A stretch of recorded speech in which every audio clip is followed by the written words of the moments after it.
Hello Internet, my name is Andrew Eder, and welcome to another episode of Film Editorials. Now, if you've been watching my channel for any length of time at all, you are probably aware that I am a big fan of movies. However, you might not know that I'm also a fairly large fan of video games, specifically ones that tell good stories. One of my favorite video games is WarCraft 3, so it should come as no surprise that the topic of today's video is the WarCraft movie, which is really just called WarCraft.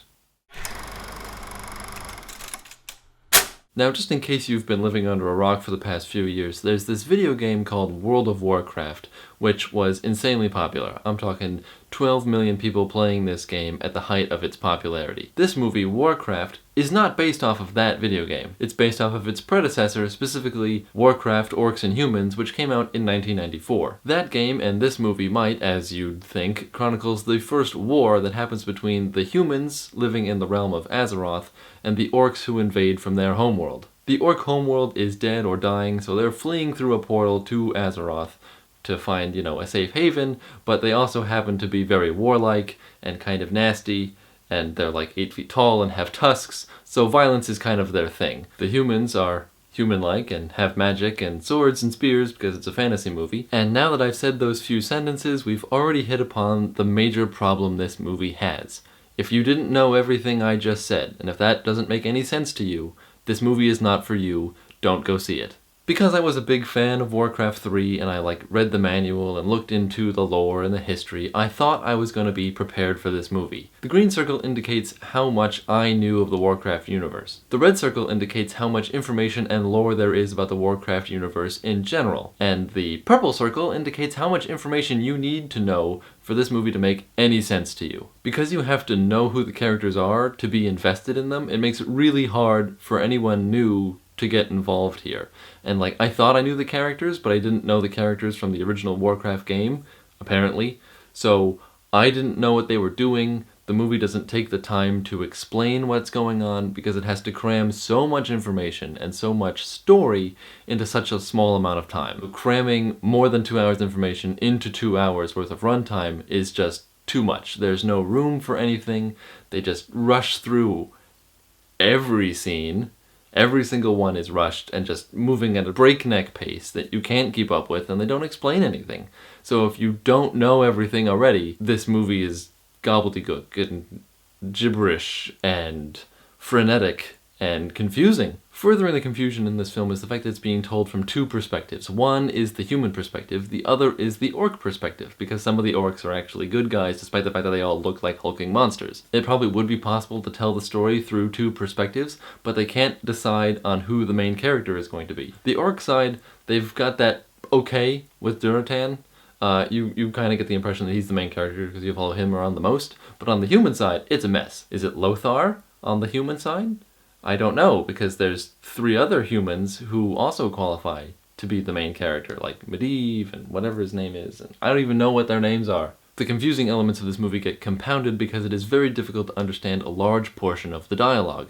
On the human side of things, that is caused by the fact that the actors' accents are slipping all over the place. Some are British English, some are American English. Also, the humans live in stone buildings, and so the filmmakers decided it was a good idea to add a lot of echo to what they're talking about, which I guess is supposed to bring you into the world like, oh right, they're in a giant castle, except it just makes it really hard to understand what they're saying. The orcs, on the other hand, have giant tusks sticking out of their lips, and the bass part of their voices has been enhanced so that it's a low grumble, like listening to thunder talk.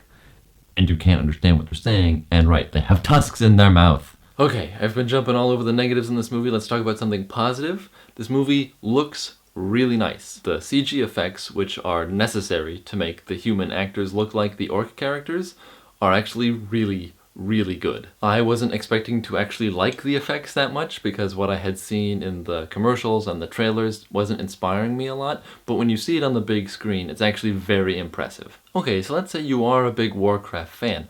Are you going to enjoy this movie? Probably yes. Since you're already familiar with all the characters and their relationships to one another, you're not going to be confused by that, and you're just going to get to sit back and enjoy the universe that you love so much, playing out on the big screen, done professionally with really cool graphics and stuff like that. But since this movie, which is an adaptation of another work, requires you to be intimately familiar with the details of that other work, it doesn't work on its own. and that is a fatal flaw, and that's why I have to give Warcraft 1 star out of 5. Yes, it looks nice, and yes, there are pieces of an interesting story scattered throughout this film, but it's not enough to get over the fact that this movie is designed for people who already understand the source material. It's a confusing mess for everyone else. It's rushed and unfocused and crammed full of information that isn't explained. Basically, it's just a heaping mess. I'm sorry. And I say I'm sorry because I am generally rooting for this movie and video game movies in general. I think the director of this film has promise. I like Blizzard Entertainment and their games, and it would be nice to see, you know, a good video game movie every now and again. Okay, that's gonna be it for today's video. Let me know what you thought of Warcraft down below in the comments, and if you don't want to talk about the movie, which I don't blame you, feel free to leave comments about the 4 video games, and which one is your favorite, and why you like them, and all sorts of stuff. That'll be fun. Please don't forget to like this video, share it with your friends, favorite it, subscribe to me here on YouTube, and follow me on Facebook, Twitter, and Snapchat. And of course, don't forget to check out my friends at The Good News Review, tgnreview.com. They also have an app on the Apple App Store. They should be your go-to home on the internet for substantive, good news that you're not going to hear in the 24-hour news cycle. Okay, I will see you guys next time. Bye.